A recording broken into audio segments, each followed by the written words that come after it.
están? Qué gusto nuevamente tener esta clase, pasar este tiempo junto a la palabra de Dios. ¿Qué tal si comenzamos con una oración? Así que te invito a que donde estés, cierres tus ojos, inclines tu cabeza y me acompañes en oración.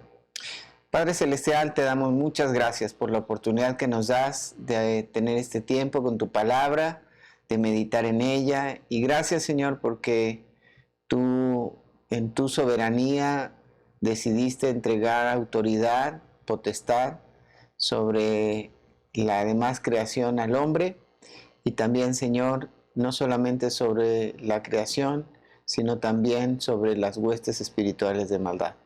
Ayúdanos a entender la lección del día de hoy y ayúdame a ser claro también en transmitir los pensamientos y los conceptos.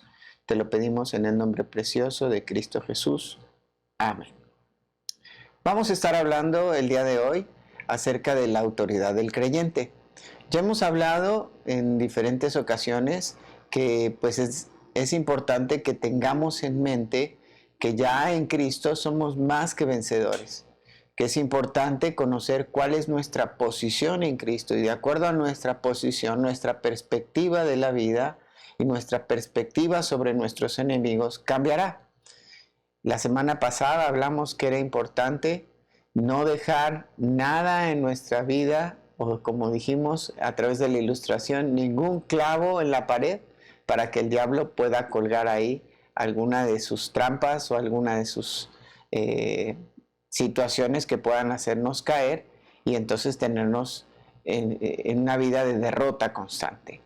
Vamos entonces a hablar hoy acerca de esta autoridad que Dios le ha dado al creyente. Pero tenemos que remontarnos al inicio de todo. Vamos a ir al libro de Génesis para entender un poquito acerca de cuál es la historia en relación a la autoridad y poder entender qué ha sucedido.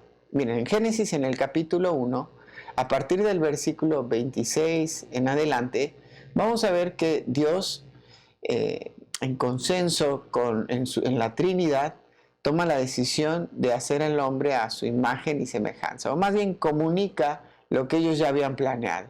Fíjate lo que nos dice ahí, versículo 26. Entonces dijo Dios, hagamos al hombre a imagen conforme a nuestra semejanza, y señoree en los peces del mar, en las aves de los cielos, y en las bestias, en toda la tierra, y en todo animal que se arrastra sobre la tierra. Y creó Dios al hombre a su imagen, a imagen de Dios los creó. Varón y hembra los creó. Ahora aquí en estos versículos vemos cómo el Padre está hablando con la Trinidad y está recordando lo que ellos ya habían pensado y planeado de hacer al hombre a imagen y semejanza de él. Ahora, al hacer al hombre a su imagen y semejanza, él le entrega también la autoridad que tiene.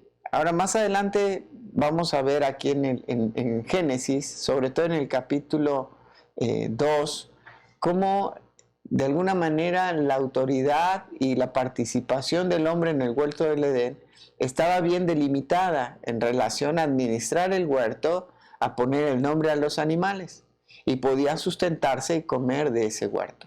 Sin embargo, dice ahí en el texto que acabamos de leer en el versículo 26, que Dios estaba dando al hombre la autoridad porque dice, y señoree.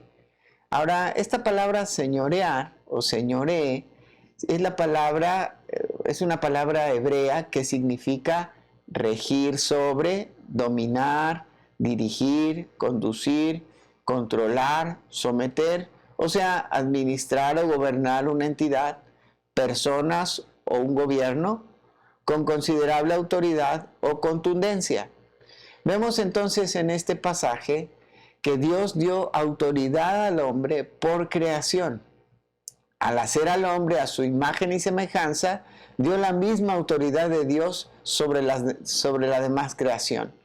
Esto es importante que podamos entenderlo. Dios ya entregó la autoridad al hombre desde la creación. Esto lo obtiene el hombre desde la creación. Ahora, esto era una autoridad integral. Y es importante que podamos entenderlo, porque era una autoridad como hombre, pero también una autoridad en el ámbito espiritual, porque Dios es espíritu. Y recordamos entonces que dice, hagamos al hombre a nuestra imagen y semejanza. Y entonces toda la autoridad, aún en el aspecto espiritual, le han entregado al hombre. Pero entonces viene la pregunta, ¿y qué sucedió? ¿Por qué el hombre entonces ha caído bajo las garras del diablo? ¿Por qué el hombre ha sido vencido constantemente por el diablo, por el enemigo, por la carne, por su naturaleza pecaminosa, por el mundo? Bueno, pues tenemos que entender lo que sucedió en Génesis capítulo 3. Cuando Adán y Eva desobedecen a Dios, entonces reciben las consecuencias del pecado en su vida. El pecado viene a ellos igual con las consecuencias. Y dice Romanos en el capítulo 3 y versículo 23, por cuanto todos pecaron y están destituidos de la gloria de Dios. Y en el capítulo 6 y versículo 23 dice que la paga del pecado es muerte. Entonces concluimos que el hombre, al haber pecado, ha roto su comunión con Dios y ha muerto espiritualmente. Eso es lo que la Escritura nos enseña a lo largo de ella. Y vamos a ver cómo no solamente el hombre se esclavizó al pecado y se colocó bajo el cetro del príncipe de este mundo. Vamos a ver cómo él ahora ha sido dominado por el diablo en su vida. El Señor Jesucristo mismo en Juan capítulo 8 y versículo 34 nos dice lo siguiente. Jesús le respondió, de cierto os digo, que todo aquel que hace pecado, esclavo es del pecado. Entonces vemos ahí al hombre colocándose bajo el yugo de esclavitud del pecado, pero a su vez también bajo el cetro. O sea, el cetro era el bastón que de alguna manera representaba la autoridad de un rey. Y el hombre entonces se está colocando bajo el cetro o la autoridad o la potestad del diablo en este mundo, porque él es el príncipe de este mundo. Así que esto nos lleva a pensar que el hombre ha perdido su autoridad espiritual por causa del pecado. Ahora, sin la autoridad espiritual no podemos vencer al diablo. Quiero mostrarte un ejemplo que sucede en el Nuevo Testamento. Mientras Pablo estaba en un viaje misionero por la ciudad de Éfeso, Dios le empezó a utilizar de una forma poderosa. Él obraba a través del Espíritu Santo y la sanidad venía a muchas personas. Incluso dice la Escritura que el apóstol Pablo pasaba caminando por la ciudad y la gente llevaba las ropas de los enfermos y muchos enfermos aún se acercaban para recibir su sombra o que tocara las ropas de ellos, sus vestimentas, y aún dice que llevaban trapos que pertenecían a los enfermos y esas personas eran sanadas. Sin embargo, también encontramos una escena muy interesante de personas que no tenían, aunque tenían el conocimiento de Dios, no tenían a Cristo, no habían confiado en Él como su Salvador personal. Tenían de alguna manera la autoridad que Dios les había dado como hombres, pero no habían la autoridad espiritual. Fíjense lo que sucede con los hijos de Seba. Vamos entonces ahí a Hechos capítulo 19 y vamos a ver los versículos 14 al 16. Dice de la siguiente manera. Había 7 hijos de un tal Eseba, judío, jefe de los sacerdotes, que hacían esto. O sea, que estaban expulsando demonios. Dice el versículo 15. Pero respondiendo el espíritu malo dijo, a Jesús conozco y sé quién es Pablo. Pero vosotros, ¿quiénes sois? Estos 7 hombres habían intentado liberar a un hombre que estaba endemoniado. Sin embargo, el demonio les contesta de esta manera. A Jesús conozco, a Pablo también, pero a ustedes no. ¿Quiénes son ustedes? Versículo 16 dice, el hombre en quien estaba el espíritu malo, saltando sobre ellos y dominándolos, pudo más que ellos, de tal manera que huyeron de aquella casa desnudos y heridos. Entonces aquí, hermanos, podemos ver cómo el hombre sin Cristo tiene la autoridad de hombre, pero no tiene autoridad espiritual. Estos hombres, aunque se estaban esforzando y tal vez copiando lo que hacía Pablo, pero vemos por un lado a Pablo obrando a través del poder del Espíritu y sanando a muchos enfermos, liberando a muchos endemoniados, pero estas personas no lo podían hacer, porque el Espíritu Santo de Dios no estaba en ellos. Acuérdate que la paga del pecado es muerte, es una muerte espiritual, hay una separación espiritual. Por eso es necesario para el ser humano que pueda tener un encuentro personal con Cristo. Y aquí tenemos que analizar si realmente tú que me estás escuchando, ya has tomado una decisión de reconocer tu vida de pecado y que estás separado de Dios y que necesitas a Cristo en tu vida. Que puedas reconocer que tu vida de pecado te ha traído consecuencias, pero no solamente en este mundo, sino también traerá consecuencias en lo espiritual. Estás separado de Dios, por lo tanto en el momento de tu muerte pasarás la eternidad fuera de la presencia de Dios. Estás destituido de la gloria de Dios. Y es necesario que entonces tú te arrepientas de tu pecado y des vuelta, ya no sigas viviendo en ese pecado y vayas hacia Cristo, creyendo que Él murió en la cruz del Calvario para pagar tu deuda por el pecado y entonces darte una nueva vida, darte la vida eterna y el perdón de tus pecados, saldar tu deuda. Eso es lo que Jesús hizo en la cruz. Necesitas venir a Cristo en arrepentimiento y fe para que Él te limpie, te perdone y te dé una nueva vida. Así que cuando nosotros reconocemos a Cristo como nuestro único y suficiente Salvador, somos hechos una nueva criatura. También el Espíritu Santo viene a morar en nosotros. Eso nos dice 2 Corintios capítulo 5 y versículo 17. De modo que si alguno está en Cristo, nueva criatura es. Las cosas viejas pasaron, he aquí todas son hechas nuevas. También en Corintios, en el 1 Corintios, nos habla acerca de que ahora el Espíritu Santo mora en nosotros y que nuestro cuerpo es el templo del Espíritu. Ahora, una vez que nosotros creemos en Cristo, no solamente el Espíritu mora en nosotros, hemos nacido de nuevo, somos una nueva criatura, sino que hemos recuperado esa autoridad que Dios le dio a Adán en el huerto del Edén. Ahora, a través de Cristo, que nos ha hecho una nueva criatura, hemos recuperado esa autoridad. Fíjate lo que nos explica la Escritura. Vamos a Juan en el capítulo 1 y versículo 12. Dice, mas a todos los que le recibieron, a los que creen en su nombre, les dio potestad de ser hechos hijos de Dios. Esta palabra potestad no solamente se traduce así, sino también se traduce como derecho. Ahora, pero esto es importantísimo porque dice aquí este texto que Dios nos dio el derecho a los que hemos creído y le hemos recibido, el derecho de ser hijo de Dios, pero con todo lo que esto implica. Y nos ha hecho a la misma altura del Señor Jesucristo. Ahora, posicionalmente somos igual a Cristo porque somos hijos de Dios, como el Hijo de Dios, Jesús.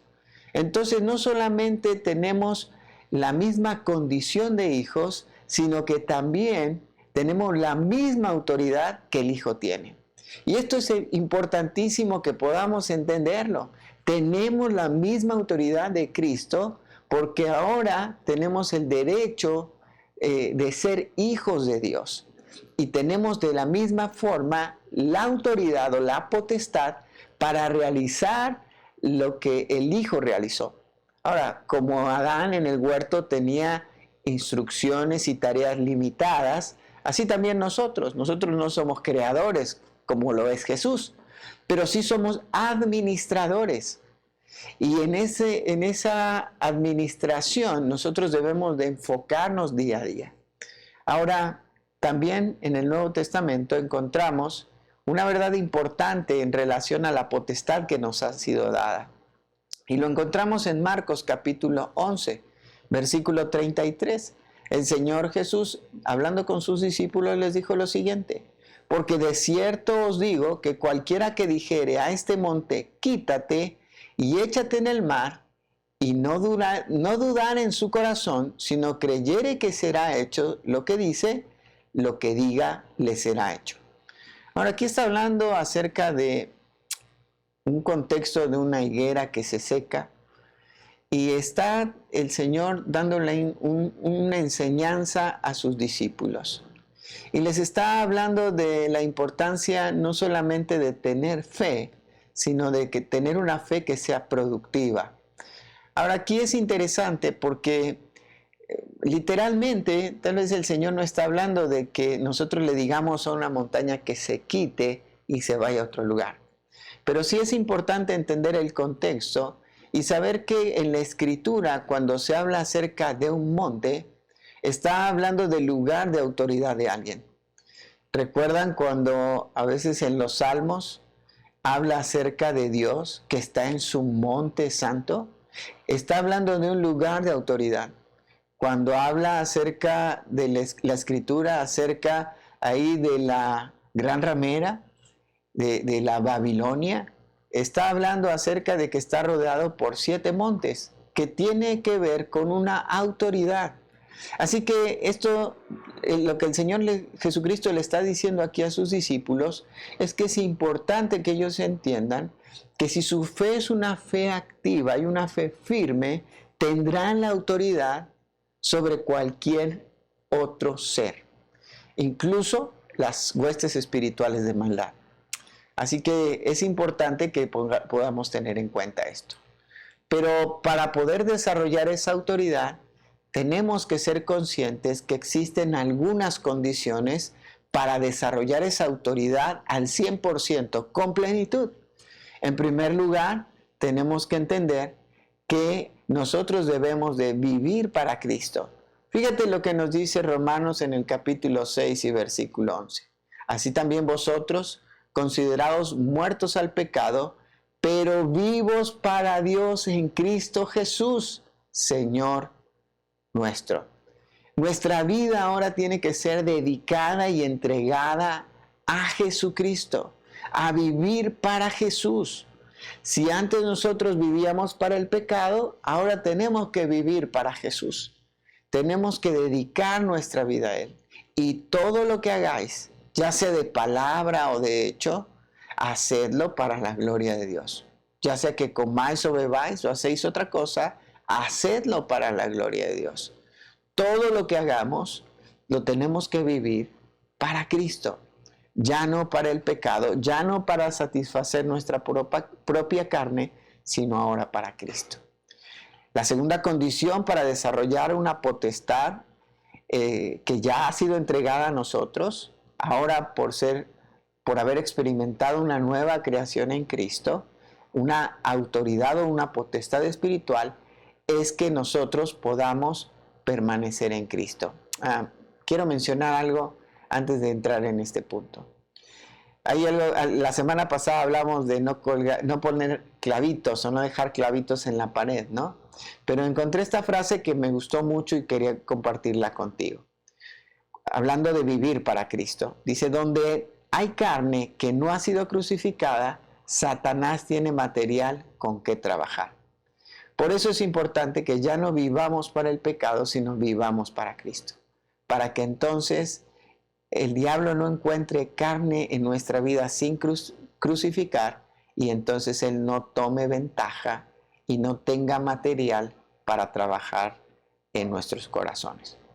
Vamos ahora sí, que la segunda condición es permanecer en Cristo. Juan capítulo 15 y versículo 5 nos dice lo siguiente: yo soy la vid, vosotros los pámpanos. El que permanece en mí y yo en él, este lleva mucho fruto, porque separados de mí, nada podéis hacer. Ahora, qué interesante es ver. Sabemos y entendemos, y esto tiene que ser una convicción en tu vida, que una vez que Jesús entra en tu vida, Él ya no se va. Él permanece ahí. Y aunque a veces por nuestro pecado podemos llegar a sentir que Dios no está, o que Jesús no está, pero la realidad es que Él está ahí. A veces nos hacemos insensibles. Y no me quiero cansar de repetir y decir, no podemos orar diciendo, Jesús, quédate con nosotros, porque Él está con nosotros. Y esa tiene que ser una convicción para nuestra vida. Ahora, Él permanece en nosotros, pero también nosotros debemos de permanecer en Él. Y esto habla de una dependencia. Esto habla de que si la ramita se desprende del tronco, entonces no podrá pasar el alimento para que el fruto pueda ser manifestado. Necesitamos estar totalmente aferrados al tronco que es Cristo, para que entonces su sabiduría, para que entonces la profundidad espiritual pueda correr a través de nuestra vida y se pueda manifestar ese fruto y sea un fruto abundante en nuestra vida. Es necesario entonces, para desarrollar esa autoridad y esa potestad, que nosotros podamos permanecer en Cristo. Pero en tercer lugar, es que nosotros podamos servir a Cristo. Fíjate lo que nos dice Romanos capítulo 6 y versículo 22. Mas ahora que habéis sido libertados del pecado y hechos siervos de Dios, tenéis por vuestro fruto la santificación y como fin la vida eterna. Hemos sido libertados del pecado y ahora hemos sido hechos siervos de Dios. Y es necesario que en la práctica también lo seamos. Una persona que no está activa en el servicio de Dios no va a poder ejercer la autoridad. Se estará quedando con su propia autoridad ahí y no podrá ejercerla. No encontrará a los enemigos. Tal vez ya uno lo tiene dentro suyo, que es la carne, pero no podrá ejercer esa autoridad si no es a través del servicio. Y dice ahí que también el fruto de un servicio y una comunión íntima y profunda con Dios, dice, es la santificación. El servicio muchas veces nos va a ayudar a ver lo que realmente está en nuestro corazón. Si hay orgullo, si hay resentimiento, si hay rencor, si hay vanagloria, si hemos perdido el piso, si pensamos que somos los únicos o los mejores en este mundo. Pero no, el servicio nos va a ayudar a encontrar entonces un camino de humildad, un camino de amor para poder guiar a otros hacia los pies de Cristo. Ahora, esto es importante que nosotros también podamos tener en cuenta. El apóstol Pablo, ya no hablando como una condición, sino ahora como un beneficio que tenemos en relación a la autoridad. Y creo que este pasaje que el apóstol Pablo le escribe a los hermanos en Éfeso, nos tiene que crear una convicción de tal manera que nos haga vivir constantemente de triunfo en triunfo, que nos haga ser siempre triunfantes, más que vencedores. Fíjate lo que el apóstol Pablo nos dice ahí en Efesios capítulo 1, a partir del versículo 17 hasta el versículo 23. Acompáñame en la lectura de este pasaje. Dice así. Pablo está orando por los hermanos en Éfeso y les dice que su oración es para que el Dios de nuestro Señor Jesucristo, el Padre de gloria, os dé espíritu de sabiduría y de revelación en el conocimiento de Él, alumbrando los ojos de vuestro entendimiento, para que sepáis cuál es la esperanza a que Él os ha llamado, y fíjate bien, cuáles las riquezas de la gloria de su herencia en los santos, y cuál la supereminente grandeza de su poder para con nosotros los que creemos según la operación del poder de su fuerza. Hasta ahí podemos entender que el Señor Jesucristo nos ha hecho participantes de todas sus riquezas, porque nos adoptó, nos hizo sus hijos, nos dio la autoridad de hijos, ¿recuerdan? Y también nos dio ese reconocimiento. Pero también dice que podemos nosotros observar el poder de su fuerza que operó en Cristo al resucitarle de los muertos, también opera ahora en nosotros. Avanzamos hasta el versículo 20. Dice, la cual operó en Cristo, resucitándole a los muertos y sentándole a su diestra en los lugares celestiales. Ahora pon atención. Jesús dice que se sentó en los lugares celestiales. sobre todo principado y autoridad y poder y señorío, y sobre todo nombre que se nombra, no solo en este siglo, sino también en el venidero. Cristo, al resucitar, manifestó su autoridad, y vemos cómo Él venció al diablo y a toda potestad y hueste espiritual de maldad. Dice, sentándose en el trono, Él ejerció toda su autoridad sobre ellos. Pero no solamente eso, fíjate lo que dice el versículo 22. Y sometió todas las cosas bajo sus pies. ¿Cuáles son todas las cosas? Las que mencionó en el versículo 21. Todo principado y autoridad y poder y señorío. Y ahora fíjate lo que dice. Y lo dio por cabeza sobre todas las cosas a la iglesia. Esa autoridad de Cristo sobre todas estas cosas ahora las dio a la iglesia. ¿Quién es la iglesia? Todo creyente en Cristo, que está en todo lugar, en todos los tiempos, pero también todo aquel que se reúne en una iglesia local. Aquí está hablando de la iglesia universal, pero también tenemos que pensar que todo aquel que forma parte de la iglesia local ya tiene esta autoridad. Y es importante que esto nos quede bien fijo en nuestra mente. Necesitamos fijar esto en nuestra mente, y entonces cuando logremos fijarlo ahí y esto sea una prioridad en nuestra vida y sea algo que va de frente en nosotros, entonces podremos ser más que vencedores. Quiero terminar con 2 ejemplos que te van a animar de personas que tenían algo fijo en su mente en cuanto a la autoridad que Dios les había entregado. En primer lugar, vamos a hablar de los 70 discípulos de Jesús que el Señor envió para llevar el Evangelio a diferentes regiones. Esto lo encontramos en Lucas en el capítulo 10.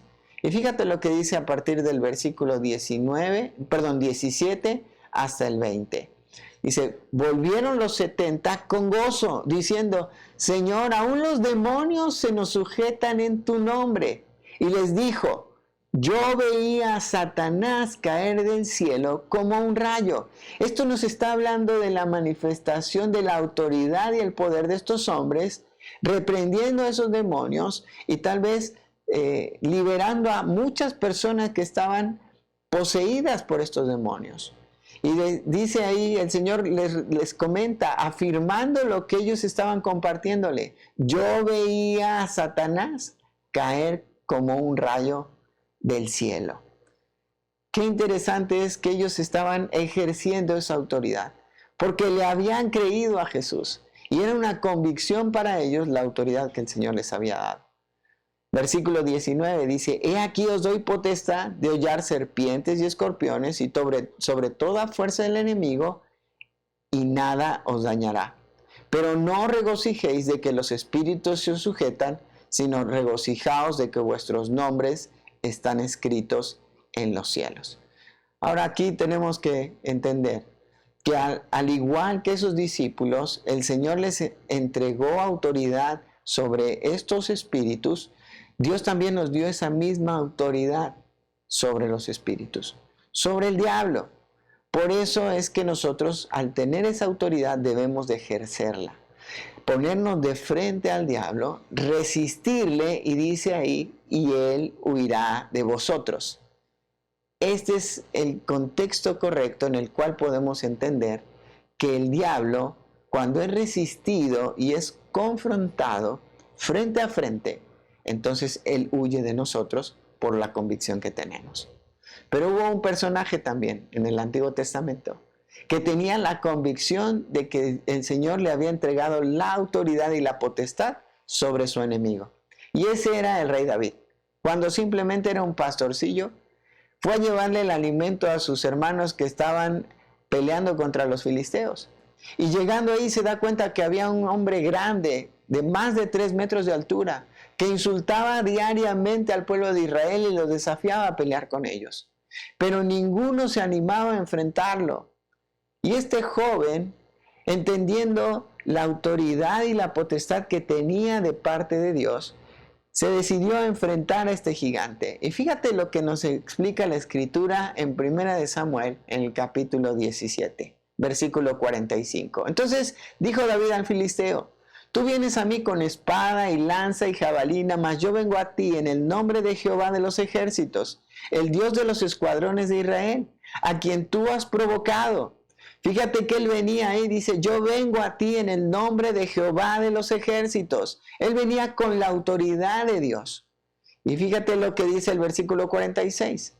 Jehová te entregará hoy en mi mano, y yo te venceré y te cortaré la cabeza y daré hoy los cuerpos de los filisteos a las aves del cielo y a las bestias de la tierra, y toda la tierra sabrá que hay Dios en Israel. Y sabrá toda esta congregación que Jehová nos salva con espada y con lanza, porque de Jehová es la batalla, y Él os entregará en vuestras manos. ¡Qué hermoso pasaje! David sabía que Dios es un Dios de victoria, y Él le había dado la victoria sobre este gigante. La historia la conocemos. La roca penetró con su onda. David envió esa roca y la roca penetró en la frente de ese gigante Goliat, y él cayó, y después vino David y tomó la misma espada del gigante y le cortó la cabeza. Ahora vemos cómo él actuó con esa potestad de autoridad que había recibido del Señor, porque sabía que tenía un Dios que es vencedor. Mi pregunta es: ¿estás convencido que el Dios que tienes, que el Salvador que tienes, es un Dios de victoria? ¿Es un Dios de triunfo? Si es así, entonces estás listo para tener victoria y ejercer la autoridad que Cristo te ha entregado. ¿Qué te parece si terminamos con una oración? Padre, te damos gracias por este tiempo. Gracias por tu palabra. Y ayúdanos a ejercer esa autoridad que tú ya nos diste, para entonces no ser vencidos por el pecado, sino vencer al diablo, al pecado y cualquier otra cosa, vencerlos en Cristo Jesús. Gracias por esa autoridad y potestad que nos has dado. Guarda nuestra vida. Ayúdanos a creerte. Te lo pedimos en el nombre de Cristo Jesús. Amén. Muy bien, muchas gracias. Dios te bendiga y nos vemos pronto.